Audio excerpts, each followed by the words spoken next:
The New York Islanders overcame their own sloppy and inconsistent play and the Ottawa Senators to eke out a badly needed 3-2 win. We've got our key takeaways, our hero and our go to the game, and a full preview of Saturday night's game in Columbus against the Blue Jackets. All that and more on today's Locked On Islanders podcast.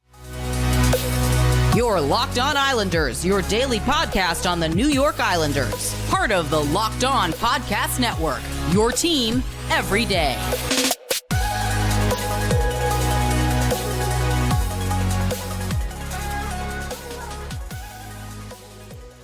And welcome, everybody, to the Friday edition of the Locked On Islanders podcast, part of the Locked On Podcast Network, your team every day. I want to thank everyone who makes Locked On Islanders your first listen every day. Don't forget to subscribe on YouTube or wherever you get your podcasts so you can get new episodes as soon as they drop. And you can find us also now on SiriusXM on the SXM app. Just do a search for Locked On Islanders.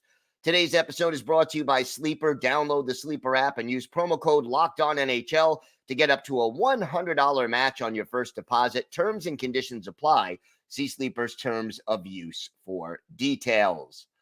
We have got a lot to discuss on today's show, but first, if there's something Islanders related on your mind, if you have a question, a comment, maybe a topic you'd like us to discuss on a future episode, feel free to send us an email. The email address, lockedonislanders@gmail.com.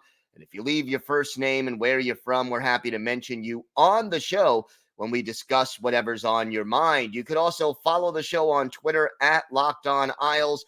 You could follow me, Gil Martin, on Twitter at Ice Wars, NYR, VSNYI. We'll keep you up to date on all things Islanders all season long. And I am live tweeting during nearly every Islanders home and road game. So make sure you join me for instant insight and analysis. And it's always great to talk to Islander fans game time or anytime. All right, the Islanders get a badly needed 3-2 win over the Ottawa Senators. And they needed this. They really, really needed this W. No question about it, and they got it. But boy, did they make it harder for themselves the way they played this game. Let's start with the highlights. And, this game really is very much a situation of good news, bad news, right? Okay. The good news is the Islanders won the hockey game. 3-2, get back on the winning track. Get, off the schneid after you, lose 3 games in a row. One of them, you get a point. But still, you needed to get the confidence back. You needed to get the team functioning again and believing in themselves. The bad news is that the Islanders made it exceedingly difficult for themselves to win this game, and unnecessarily so. Giving up 47 shots and giving Ottawa 8 power play chances. Ottawa has a good power play. And, again, bad news, good news. The bad news, you give up 47 shots on goal, a very un-Islanders-like total. And it's not just the 47 shots. Enough of them were quality, high danger kind of opportunities so that, you don't want to be in that situation. The good news, Ilya Sorokin made 45 saves and got the victory. So again, you just are playing with fire. Here's the thing. This New York Islanders team is a veteran team. Not a lot of young kids on this roster. Who would be considered a young, inexperienced player? Samuel Bolduc, who played a grand total of 5 minutes and 26 seconds. Simon Holmstrom, and maybe Oliver Wahlstrom.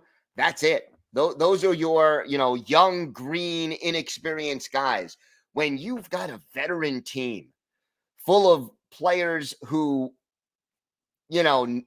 have been there and done that, you cannot give the opposing team 8 power play chances. And you know what? You go back over them. Okay, you can argue one or two of them may have been a little ticky-tack, but I think the referees in this game were calling it both ways, okay?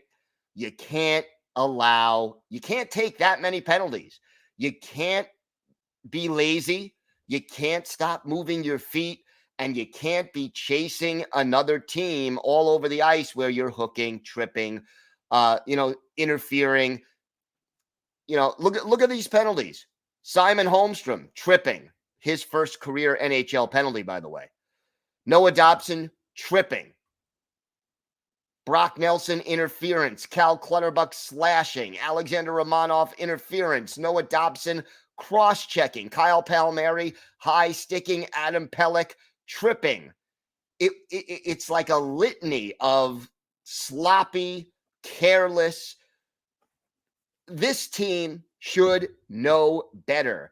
And I'll take it a step further. After Colorado, after New Jersey, after the second game against Buffalo, this team was on notice.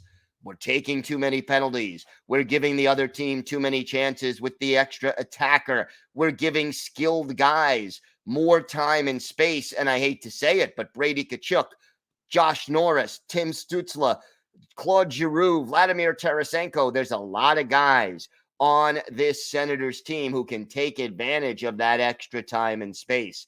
So you've got to be better. You've just got to be smarter. And to me, it's on the players, because these guys shouldn't need to be told this at this stage of their careers. Bo Horvat, Cal Clutterbuck, these guys don't need to be told, oh, by the way, keep your feet moving, don't take lazy penalties. And yet that's just what they kept doing. And then I guess the other thing is, it's on the coach. Lane Lambert has got to have this team playing smarter hockey and do what you got to do. You have a game Saturday, you're traveling to Columbus before that game. Whether you practice without the puck, whether you just drill it into their heads of keep your feet moving, do not take these, no grabbing, no hooking, just don't. If you play sound positional hockey, and that's the foundational basis of this system that the Islanders have been running since Barry Trotz and Lou Lamoriello and now Lane Lambert have joined the team, if you are in the right position and you are moving your skates, you should not be taking 8 penalties in a game. Yeah, okay. For example, the Kyle Palmieri high stick wasn't intentional, okay? It was inadvertent. Sometimes that's going to happen. I understand that. Okay. But 8 penalties, like not 8 penalties, but 8 power plays for the other team, it cannot happen. And it was just a penalty box parade. The other negative that I'm going to touch on, this team needs to play 60 minutes. First period, they came out great and looked solid. And it was, Islanders hockey. Bo Horvat looked really strong in the first period, got the goal that got the Islanders on top. And yeah, it was a power play goal. And then Cal Clutterbuck, who has been playing better offensively as of late, had a 2-point game the other night, now with another goal set up by Casey Cizikas. 2-0 Islanders. You're looking great. Second period, it was like the team switched sides of the ice and they switched identities. The Islanders were sloppy. They were slow. They were taking those penalties. They were giving up too many chances. And bingo, midway through the period, it's all tied at 2. Discipline has got to be a bigger part of this Islanders team, because let's face it, if you're trying to win games 3-2 and 2-1 and relying on your goalie the way the Islanders rely on Ilya Sorokin, you have to be disciplined. You can't give the opposition that many chances with an extra attacker, or in some cases, even 2 extra attackers. Yes, the Islanders won this game last night. against Ottawa, but they got away with a lot rather than actually dominating. And that is unfortunately not a sustainable system for winning hockey games. There were a lot of bright spots. We're going to talk about those, but boy, they got to clean up that penalty situation and get the job done. All right, we're going to talk a little bit more about some of the good things that the Islanders did against Ottawa, plus our hero and GOAT of the game.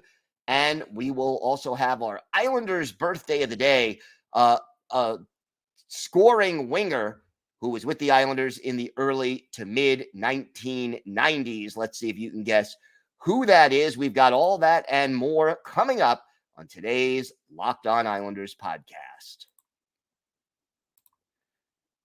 Today's episode is brought to you by Parkview Advance. As a business owner, you realize there are times when receivables might fall behind, but that doesn't mean you need to fall behind on your vendor payments, payroll, or rent.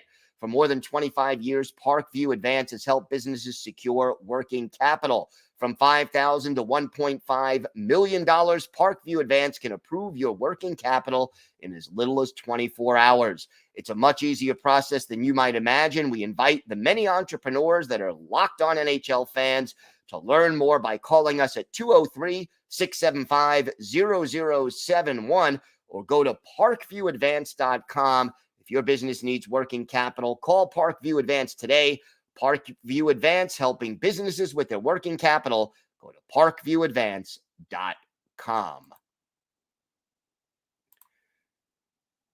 Today's episode is also brought to you by Jase Medical. There's a lot of uncertainty in the world today, and it's important to be prepared. Unrest in the Middle East, fires in Hawaii, hurricanes and tornadoes in Florida, earthquakes, and more. These can lead to supply chain shortages for medications or the inability to get medication in a timely manner. Well, the Jase case is a personalized emergency medication kit that contains 5 essential antibiotics that treat the most common and deadly bacterial infections. You could also customize your case and add additional life-saving medications based on your unique needs. And look, now you can get gift cards for your family, your loved ones, your friends, so they can get a Jase case of their own. Go to jasemedical.com and enter code LOCKEDON at checkout for a $20 discount on your order. That's promo code LOCKEDON at jasemedical.com. So let's talk a little bit about what went right in this game, and there were a lot. Bo Horvat, a goal, an assist, won 12 out of 22 faceoffs, led the Islanders with 6 shots on goal. Noah Dobson, also a goal and an assist, 5 shots on goal. Yeah, 4 penalty minutes for Dobber, but boy, he is looking very, very confident with the puck. And that is a really good thing to see. Not just in the offensive zone where he really looks confident, but boy, is Dobber looking more confident in his own zone with the puck. And oh yeah, Ryan Pollock, Adam Pelech also played better in their own zone for the most part in this game, and that was very encouraging to see. Got to be happy with those performances. I mentioned Cal Clutterbuck and what he's been doing, and obviously Ilya Sorokin. Got to talk about this. Erik Brannstrom hit hard along the boards by Cal Clutterbuck, had to be taken off on a stretcher. The last update we got before I recorded the show, basically indicating that he had feeling and motion in his extremities in the hospital. So hopefully, we hope and pray for a complete and speedy recovery for Erik Brannstrom, that it's not a serious injury. And, you know, interesting to see Cal Clutterbuck. Nobody went after Clutter after that hit. Clearly, it was not something that he did to intentionally hurt Brannstrom. And I think the respect that Clutterbuck has earned over his lengthy NHL career kind of shining through in that moment. Clutter is not a dirty player. Physical, yes. Willing to defend his teammates, yes. Big guy, absolutely. But he is not a cheap shot artist. Never had that reputation. And I give the Ottawa Senators credit for not going after Clutterbuck. Maybe part of it was how bad that fall and that injury initially looked, that all eyes were on Brannstrom, but they could have gone after Clutter later in the game, and they did not. So, too often in the NHL these days, we see a hard but clean hit, and the other team goes after a player for that. Kudos to the Ottawa Senators for not going after Clutterbuck, who clearly did not intentionally try to injure Erik Brannstrom. And again, we hope for the best. Jacob Chychrun was great for the Senators. 9 shots on goal, including a goal for him.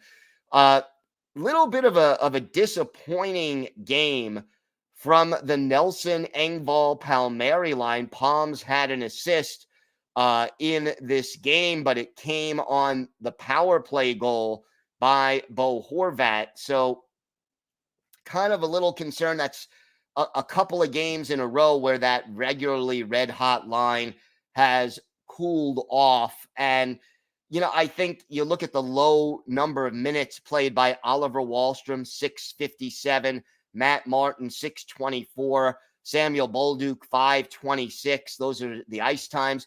But again, the fact that you're killing off 8 power plays in the game, I think, had a lot to do with it. Hero and GOAT of the game. To me, let's start with the GOAT.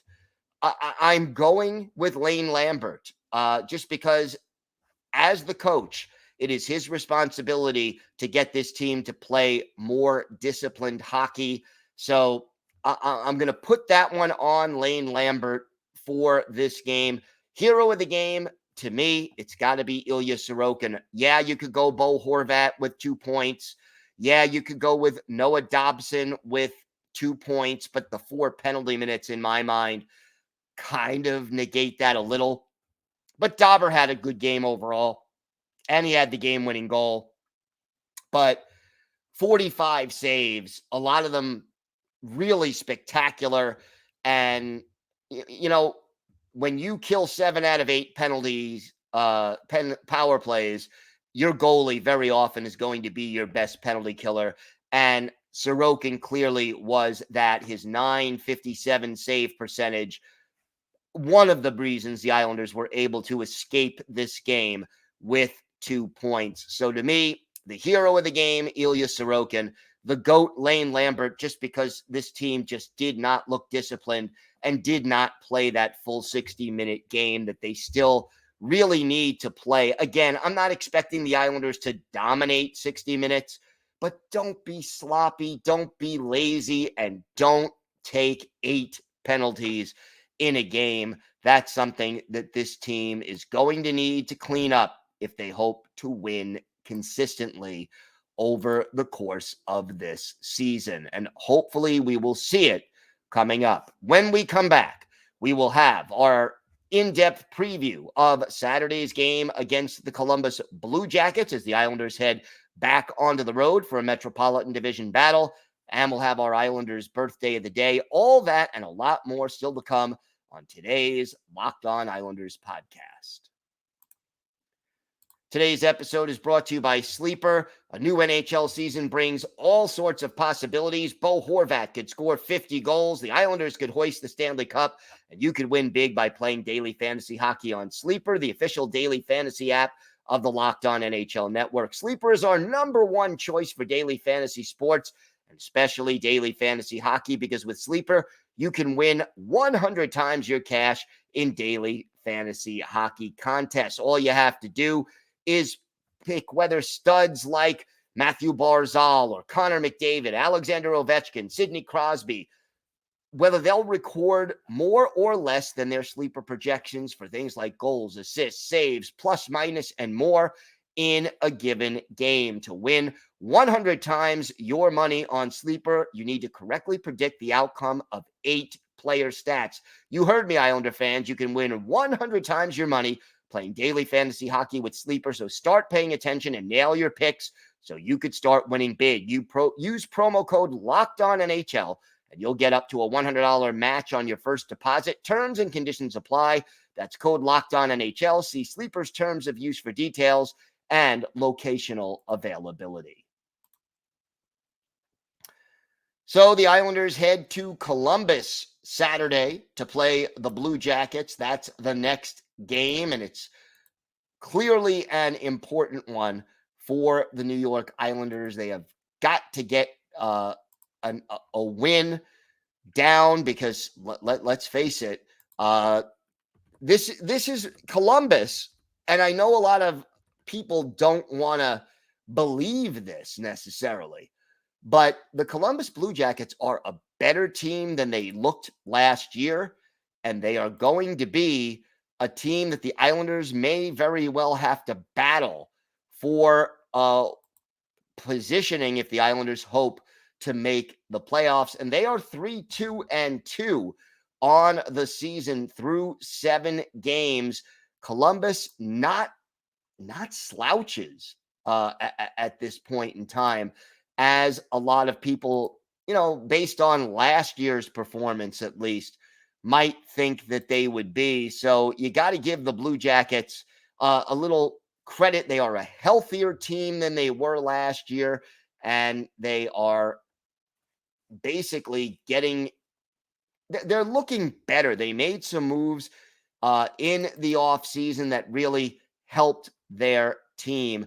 And, okay, they've played one more game than the Islanders, but they are ahead of the Islanders in the standings as of right now. We'll look at the line combinations now for Columbus. And I think, well, first of all, the big issue for the Blue Jackets, the goaltending, is Elvis Merzlikins good enough to keep up his hot start? 269 goals against, a .913 save percentage.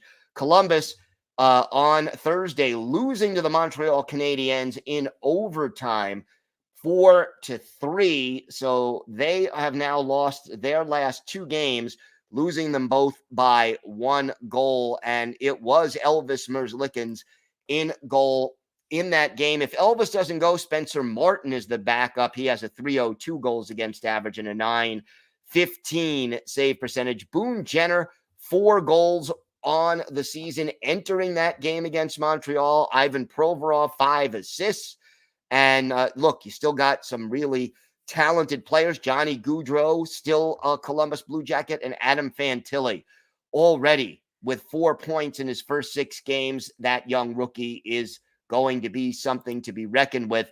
The lineup, Boone Jenner centering Johnny Gaudreau and Jack Roslovich.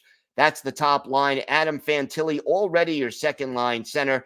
Alexander Texier and Emil Bemstrom are the wingers on that line. Cole Sillinger centering Kirill Marchenko and Justin Danforth on the third line. And from left to right on the fourth line, Dmitry Voronkov, Sean Curley, and Matthew Olivier.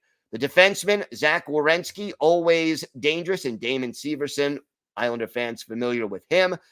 Provorov and David Jurasek are the second pair, and Jake Bean and Erik Brannstrom are the third pair. We mentioned the goaltenders, Merzlikins and Martin. Early on in the season, well, the special teams power play struggling at 20th in the league, 14.3%, but their penalty kill is solid. They are 10th with an 85% kill rate. So that is very solid. Islanders are going to need to make sure that, here's the key to winning against a team like Columbus. Islanders have to dictate the tempo of the game, and it's really something they haven't done consistently since their first 2 games of the year. They have got to dictate the tempo, play Islanders hockey, slow down the fast players like Jenner and Fantilli and Gaudreau and Werenski, and make the Blue Jackets earn every shot on goal that they're going to get. and then, still no back-to-backs. I'm concerned. I'm hoping that the Islanders will go to Semyon Varlamov on Saturday. You don't want to overwork Ilya Sorokin. It's early in the season. I know he hasn't been, he's not really tired yet, but you have travel here. It's not a back-to-back, but there is travel involved. And, the Islanders have now played 6 games. Sorokin has already started 5 of them. I think they got to go with Varley in this game, but we'll see what Lane Lambert decides to do. Again, don't want to see by the end of the season that you're relying so heavily on Sorokin that he gets tired. And if the Islanders make the playoffs, that he is not performing up to his usual standard because he started 60, 65 games during the regular season. Time now for our Islanders birthday of the day. Oh, by the way, 7:00 start on Saturday night for this game. Time now for our Islanders birthday of the day. Saturday will be the 57th birthday of former Islanders winger Benoit Hogue. Hogue, drafted by the Sabres second round back in 1985, made his NHL debut during the 87-88 season, played 3 games with the Sabres, had a goal and an assist in those 3 games, but joined the Islanders early in the 91-92 season and immediately became a 30-goal scorer. Had 3 straight seasons of 30 goals or more, 30, 33, and 36 in those 3 years. Got off to a slower start in 94-95, where he only had 6 goals and 10 points in 33 games. Remember, that was a lockout shortened season. And then he was traded to Toronto, later played for Dallas, Tampa Bay, the then Phoenix Coyotes, back to Dallas, Boston, and Washington before his career ended in 2001, 2002. 863 career NHL games, 222 goals, 543 points, and 877 penalty minutes. Add 92 playoff games, 17 goals, 33 points in those. 6 goals, 12 points in 18 postseason games when the Islanders made that magic run in 1993 to the conference final. And we're going to go back and look at one of those magic playoff moments for Benoit Hogue. Game 1 of the Islanders' Patrick Division final series against the 2-time defending Stanley Cup champion Pittsburgh Penguins. This one at the old Igloo in Pittsburgh. Islanders, Glenn Healy, the goalie, Tom Barrasso in goal for Pittsburgh. And in the second period of this game, a shorthanded goal by Benoit Hogue from Darius Kasparaitis and Tom Fitzgerald. That was the game winner as the Islanders upset the Pittsburgh Penguins 3-2 to take a 1-0 lead in the series. It would go a full 7 games, and the Islanders would end up winning that series on the dramatic overtime goal by David Volek. But for Benoit Hogue, just a huge goal that helped the Islanders get some confidence that they could beat the Pittsburgh Penguins. So we wish a very happy 57th birthday to Benoit Hogue. Hogue never played better than he did when he was with the New York Islanders. He was quick, he had a good shot, and boy, was he skilled.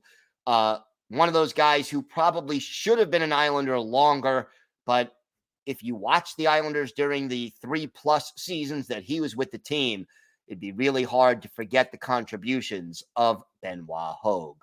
Thanks again for making Locked On Islanders your first listen every day. Everydayers will be back on Monday. We'll have our key takeaways then from the game against Columbus, and we will preview Monday night's game back at the UBS Arena against a red-hot Detroit Red Wings team, so make sure you join us for that. Until then, have a great weekend, everybody. Stay safe, and of course, let's go Islanders.